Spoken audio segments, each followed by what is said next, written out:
Hey everybody, this is a quick video in case you have a Midea dishwasher and you're trying to reset it. There's two things that could be going on here. There's sort of like I'll call it a soft reset and a hard reset. The soft reset is just, it's doing a cycle that you don't want it to do and you just want to get it to stop so that you can get it in standby to maybe do another load or something like that.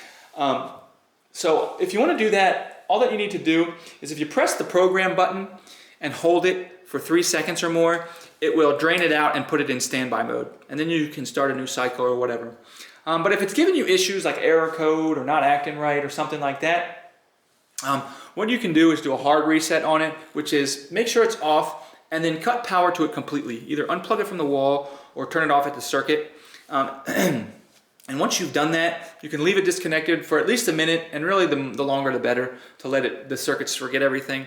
And once you've done that, you can restore power, turn it on, and you'll see it'll go through like a little bit of a longer of a startup as it sort of gets everything set up in its default settings.